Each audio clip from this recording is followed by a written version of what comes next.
Hello everyone and welcome back to another Sims 3 speed build.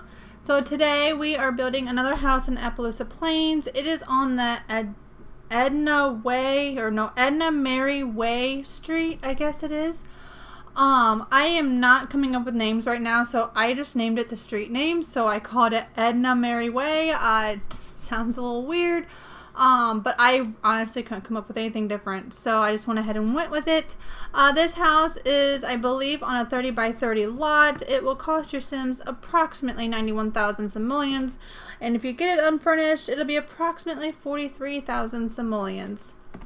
So I decided with this house, I really didn't have a whole lot going as in what I wanted to do with it, other than I was thinking about having a garage under the house, but I was again not 100% certain when I started where I was going to put it.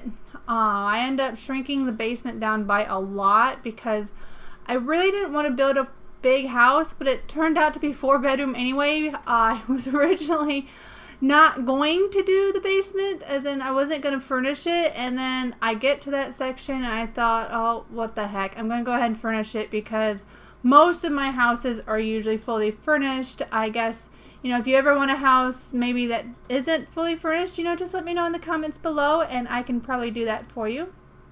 So this is basically the structure of the house. It really doesn't change any more than this. There's 2 bedrooms upstairs. The other 2 are down in the basement. I realized partway through, almost done with the house, that I didn't even have an exterior door in the back, and there is no door coming from the basement, so your Sims have to go through the entire house just to get outside, which is a little inconvenient, but oh well. I apparently just forgot a lot of things. I didn't know what to do with the roof this time, so I literally went through every single option there was. I wasn't inspired to do anything. I don't know. I'm still just not really inspired to build anything right now. I don't really know why. I do enjoy it. But I'm just not in the mood to sit here. This took me 2.5 hours. That's not even that long. And I could hardly get myself to sit here for 2.5 hours to build. And I do enjoy it. I don't know. I'm just not really into doing it right now for some reason. I don't know. The blackness that's on the walls, I thought it was just because I was using constrained floor elevation, and sometimes that, you know, causes that. So a lot of times if you were to delete an exterior wall and then put it back, it would, you know, remove the black. I didn't realize until after I fought with that repeatedly that I actually just colored it black. When I was doing the basement and I was coloring everything black, I apparently colored some upstairs walls as well. So here I am just starting to get ready to do some of the exterior. I usually do exterior before interior a lot of times. Sometimes I might get a floor plan figured out or something like that, but a lot of times my exterior, when I start doing that, usually means anything being added to the house is probably done. So the house, like I said, actually ends up being bigger than I had originally planned. I was thinking about just doing it as a 2-bedroom home, you know, 'cause I don't really have very many smaller houses like that, but I just couldn't resist furnishing the basement. I just had to do it. I even then went and laid out the floor plan of the basement, thinking, well, I'll just go ahead and do that and leave it blank. Well, again, I still just couldn't. I just couldn't leave it go, so I went ahead and furnished it. The rocks there are just supposed to act kind of like a retaining wall in a way. I do put a little bit of like greenery that's coming out of it, kind of like it's kind of overgrowing a little bit, and maybe it needs to be, I don't know, sprayed or something, and some of the stuff killed. I don't know. I was just, you know, putting a bunch of things, and then basically what I was doing there is I was just looking for some smaller plants of that style. Those tend to come out extremely big and you can't put them too close to the house, but if you keep bringing more and more out, it does change style or change the size. It does, you know, change it up a little bit. That is the one thing I'd have to say that I like more about the Sims 3 plants than the Sims 4 plants is the Sims 4 plants are almost, I think they're like exact. Every time you get one out, it's always the same one, the exact same one. They don't change in size. Well, now you can change the size yourself, but before you couldn't get anything smaller, you know, before the one update where they added it. So you always got stuck with either making it bigger or leaving it normal size. But the other thing that irritates me about it is the plants are exactly the same. Like, the leaves aren't different. They don't change. It's like they have one mesh for the plant and that's it. Nothing else. So, but that's one thing I like about the Sims 3 plants. It's just because it just changes every time I pull one out. They are a little bit different. But I do like, I like some of the Sims 3 plants. I would have to say I like Sims 3's trees better than I do the Sims 4 trees. The Sims 4 trees kind of irritate me. They just look like the willow tree. I think looks horrible. It is, in my opinion, poorly designed. It doesn't look very flowy, or I don't even know how to explain it, but the two are completely different from 3 to 4. I do like the birch tree in Sims 4. I do use that a lot. That came, I believe, with the pets, so if you don't have pets, you won't have that one. But I like the plants in Sims 3. I just like them. But there are a few in Sims 4 that I like I love the hostas. I wish I would have had hostas in Sims 3 because that's actually one of my favorite plants. I like the white hostas, are very pretty. I like the white and I like the blue. My other favorite plant, I would have to say, would probably be the creeping phlox. Those are just so pretty. They just they're a ground cover and they droop over, your landscaping, and they spread a little bit, and they're just really, really pretty. And you can get them in multiple colors and they'll be green all year long. They got flowers in the spring, and then they're green, and then they'll be green through the winter, and they're just a really nice ground cover. So, but anyway, here's the kitchen. The house is pretty much an open floor plan. I was originally going to make this entire section here some kind of kitchen. As you can see at the beginning, I put cabinets or the counters all the way across. But then that just seemed way too big. Just way, way, way too big. So I shrunk it down and then put the dining room there. Then I thought, well, crap, now what am I going to stick in between the kitchen and the living room? Because that was originally going to be the dining area. And then I had no idea what to put there. So I just put a few miscellaneous things. I put a piano in. I think I put a bookshelf in. And that is really about it. But it kind of fills the area somehow. I'm not sure how, but it manages to fill the area, and I think it looks pretty nice. So like I said, the house, this main living area is actually quite large. I think for this house, considering it's originally like a 2-bedroom house, and then of course the other 2 are downstairs. So the upstairs is actually quite large. If you don't know how to create this style of piano, I do have in my Sims 3 tutorials. If you go in that playlist, there will be a couple of videos that tells you how to do custom furniture using the game furniture pieces. Meaning you can take, instead of getting CC, you can take some of the furniture that's in your actual game, in the packs that you have, and create pieces of furniture. Like that piano is made with bookshelves that I believe are from the base game. You have to have the pack, I don't know, whatever one comes with a piano. You have to have the piano, of course, and then that's a generation shelf. But you don't have to have the shelf to make the piano. So really all it is base game pieces and then the piano. So, but I use that shelf all of the time. So one of the packs I would have to say get is Generations. Because if you don't have Generations, then your poor kids have absolutely nothing to do. I didn't realize this until someone had asked me to build this house. It was a decent sized house with base game only, and oh my goodness, there's nothing for the kids. It's ridiculous. I mean, the amount that you wouldn't have if you didn't have Generations, it's just crazy. So, but this is the entrance area. It's kind of large. I didn't really do a whole lot with it because I just had no idea what to do with it. Nothing whatsoever. So, and then of course I just have this little hallway. I like to have a hallway that kind of separates a living space from any of the bedrooms and kitchen, or the bedrooms and bathrooms. And a lot of houses are going to do that, even if it's only a bathroom and 1 bedroom back there. A lot of times it's still going to be some kind of separation from the living space.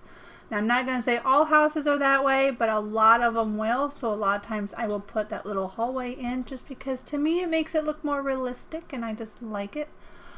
This bedroom here is the bedroom I would consider the master bedroom just because it's larger. But the other bedroom is, I would say, is a guest bedroom. Happens to have also the door that goes out to the deck that I forgot to put in. And so I guess it's up to you if you want your master bedroom to have the door to the deck, or do you want to have the largest bedroom? I think this is the largest bedroom in the house. So I would consider this the main master bedroom, but none of the bedrooms have a bathroom attached to it, so any of them would actually work. If you want your Sims to be in the basement, there's like a guest room style type of room down there that could be used as a master bedroom if you would choose instead. I just, like I said, that one just happens to be the bigger one. So here's the guest bedroom, and as you can see, I don't have a door. This is why I really should put doors in before I start decorating, because if I don't, I will completely forget, and I do. I completely forget until I go to do the exterior lighting, and I go to put a piece of, like, an outside furniture out there on the deck, and I noticed there was no door. So I completely forgot, but I didn't have to get rid of any pieces of furniture, which is awesome. I was still able to put everything in. So whether or not the chair, of course, because of where I had to put it, whether that'll work, I don't know, because a lot of times they don't like to work when they're at a diagonal when there's a door beside it. So if you want it to work, you might just have to change the way it's positioned, and then it should work for you. This is the bathroom. I decided to put a separating wall there just because a lot of times a bathroom that is in this style, like long ways, or however you want to call, I don't even know if there's even a name for a bathroom that's like really long like this, but a lot of times there is a wall that's in between the toilet and sink area and the tub, so that's kind of why I did that. And of course it gave me a place to put the toilet paper holder, so sometimes I don't have a place to put it, and I have to put the one that sits on like it's on a shelf, but I make it look like it's sitting on the back of the toilet just because I don't know, I just do. I think it looks better. I'm not sure why I do it. I just do it. The bathroom, I wanted to use those one curtains, but they're stupid. I don't like them. They're stupid, but they come from, what is it? Island Paradise. That's the pack it comes from. The stupid things, they go through the wall. You stick them on a window that has a wall next to it, and half the curtain is missing. You don't even have that part of that curtain, and it looks bad. It was just poorly done. I'm sorry, but poorly done. They made it way too wide, and then it doesn't fit, because if you have a wall there, they don't fit. What I wish they would have just done was just given us one half of a curtain treatment thing, a half of a curtain. And when you clicked on it, it would pop up giving you the option to do a left one or one on the right. That would have been just so much better, because there's so many times I can't use certain curtains because, the window is just so big. And then the one windows that are like 3 squares wide, you have that old-fashioned curtain. That's like the only one you can use because it's 3 squares wide. So it's either that, or you use the ones from Master Suite, which I use quite often because they're only single curtain. You have one for the left and one for the right. A lot of times I use those so I can put one on each side. And I believe I did that in this house too, on the living room window. I believe I put those curtains there. I just went ahead and went simple with some of the stuff down here in the basement. I decided, since it was a basement, I was just gonna, it was almost like maybe the laundry room just didn't get finished and still has the basement wall brick that's outlining it. I don't know, that's just what I had in mind. And then that stupid towel, look at me fighting with the darn thing. It was, oh my gosh. I cut it out. Basically, when that happens, it doesn't want to go in the corner like that. As you saw, I was fighting like you couldn't believe to get to go in. You literally have to delete the corner that is going the opposite direction. I'm trying to think whatever. It's been too long since I've been in geometry. Not parallel walls or anything like that, but the ones that go across. Was that perpendicular? That's probably not even right. I don't know. It's been too long. You gotta delete that wall. And then you can put your mirror or your shelf or your towel or whatever it is that you're trying to put there, like I was, and it'll be just fine. And then here, whenever must have been when I was trying to delete the darn wall because it was being a major pain as well, obviously deleted some upstairs walls and deleted my door, and I had to put all that back in. It was frustrating. I hate how you can delete things that's not even on the same floor that you are viewing. I find that really odd and kind of stupid. This here, like I said, is the other guest bedroom. So if you want your Sims to have the master bedroom downstairs, there is a guest bedroom downstairs. None of these rooms, other than the one kid's room, none of them are really designed for kid or teen. I wasn't really in the mood to personalize them for a certain teen or anything like that. So I just kind of made them, I would say neutral. I mean, I would have no problems being in the green bedroom. None whatsoever. I like green. I like blue. So, I would take it. But I kind of decorated them as a little bit of a guest bedroom style instead. And then I went ahead and decided, since there was already so many bedrooms, that I would make this last one here in a kid's bedroom. And I decided to be a little bit different again and make just one wall have the exterior brick come through. So just kind of bring that back through again. And I chose to go with a red theme. So this, it could be for a boy or a girl. It doesn't really matter. And just a few miscellaneous things. I mean, there's not a whole lot in here. There's a toy box, a doll house, I believe, and a doll for them to play with. I don't really know. I don't know. Can children just play with one of those peg boxes? Honestly, I don't know. But if not, oh well. I guess it's there. At least it's there for, if you have a toddler, they can play with it. So just a few miscellaneous things, putting on the wall and some rugs. And that is really about it. I go ahead and shrink the garage, as you can see, down just a little bit because I didn't like how it kind of stuck out a little bit right there. And just went ahead and finished the painting and everything like that for the house because Mod The Sims requires a garage to be completely done, meaning it has to have walls and it has to have floor. It can't just be grass. One time I made it dirt, and they told me I couldn't do that. So you can't have a dirt garage on Mod The Sims. I'm sorry, but it's just not possible. They will get mad at you and tell you to fix it.